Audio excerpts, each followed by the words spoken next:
There are three major regions of the penis: the shaft, the glans penis. Above the glans penis, this is supposed to be the foreskin, retracted. And at the base of the penis is the bulb. And the bulb is supported by this muscle, the bulbospongiosus muscle. The bulb of the penis is actually the proximal portion of the corpus spongiosum. The corpus spongiosum is one of the types of erectile tissue in the penis. The other type of erectile tissue is the corpus cavernosum. So this is a frontal section. The penis has been taken off, and then you can see you've got one band of corpus spongiosum and two corpus cavernosum. The corpus spongiosum is surrounding the urethra. These two holes, ignore those. Those are not anatomically there. That's just where the penis is going to fit back into the model.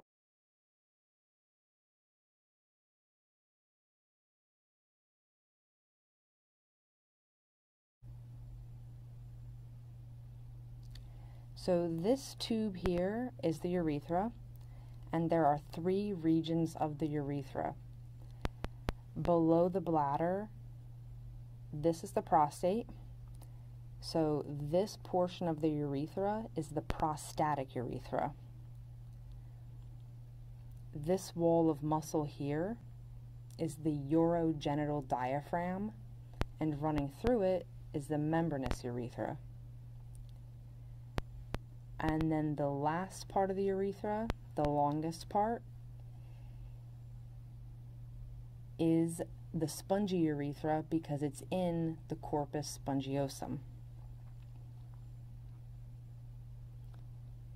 One other thing I'll point out is here, almost pretty much invisible, is supposed to be a small gland, the bulbourethral gland. This gland produces fluid to get the urethra ready for ejaculation. So before ejaculation, this bulbourethral gland is producing a fluid which will neutralize the acidity of the urethra and also acts as a lubricant.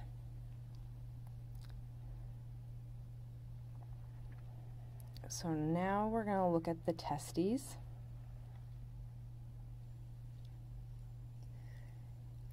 This is the testy. Over top of it is the epididymis. The testy has to stay at a constant temperature for optimal sperm health. So the body has mechanisms that are going to help your testes control their temperature. Covering the testicles would be the scrotum. In the scrotum, there's a smooth muscle called the dartos muscle. The dartos muscle will wrinkle when the testicles are cold to help conserve heat. They will relax when the testicles are warm to help the testicles cool off. The other muscle is the cremaster muscle, which is supposed to be this here. The cremaster muscle kind of coddles the whole testicle, and when the testicles start to get cold, the cremaster muscle pulls it up back towards the body to help it conserve heat. And if it's warm, it will relax to let it drop away from the body.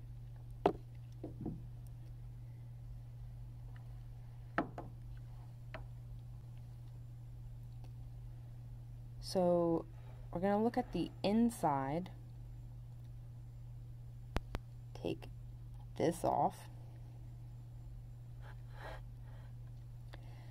So the testicle is surrounded by a protective connective tissue called the tunica albuginea, and some of that tunica, which is the white stuff here, extends inward to create the different lobes of the testes. The lobes of the testes all contain seminiferous tubules, and the seminiferous tubules are where sperm is actually being produced. So the sperm is produced in the seminiferous tubules and then goes to the epididymis. When they reach the epididymis, they are not functional. They're not capable of swimming. They take a 20-day trip around the epididymis, at the end of which they're fully functional and capable of swimming. They might be stored in the epididymis for a few months. If they're not used at that point, then the body just reabsorbs them. It phagocytizes the sperm cells. So to get out of the body during ejaculation, the sperm from the epididymis is going to travel into the ductus deferens, also called the vas deferens. So this is the start of the ductus deferens. It travels up and around.